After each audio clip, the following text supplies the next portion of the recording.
And we also have here yung parang mga sheets of paper niya. And ito kasing sheets of paper na to, dito nyo ilalagay yung mark ng sheet ng kalaban ninyo. That's why, meron din siyang kasama ditong colored pencil na isang piraso lang. And meron din tayong tinatawag na battleship board. Same lang naman, pareho lang. Itong mga battleship boards na ito, sa likod niyan, meron kayong makikita ditong stand niya. Okay? So, itong stand na to pull off mo lang siya ng paganyan, yan ang magsusupport sa likod. So, ganun din dito sa kabila. Yan, para mo lang siyang ipipeel off sa half. Ganyan kasi ang magiging setup ninyo.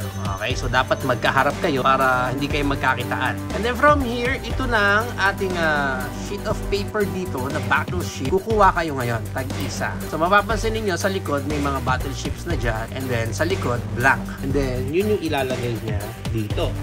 Medyo challenging lang magsiksik ng paper. So, parang kaya itsura niyan. And then, kukuha ka din ng isa mo pang sheet of paper. And then, dito mo naman siya ilalagay. Medyo challenging nga magsiksik ng paper. So, lagay mo na lang yun. Ganun din yung isang player. So, magpipeel off siya. And then, syempre, dapat, hindi mo papakita yung mga ships mo doon sa kabilang player. Yan. Okay. Medyo challenging talaga magsiksik ng paper.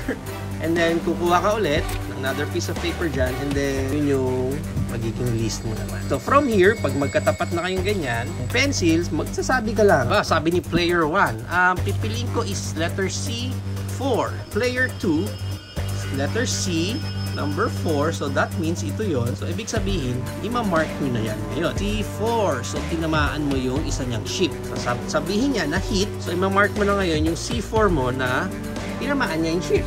So, which is, lalagay mo ng X. Yan. So, that means, tinamaan mo. Pero pag na-miss mo yung mark, sinabi niya, E4, wala naman siyang E4 dito. So, circle naman ang ilalagay.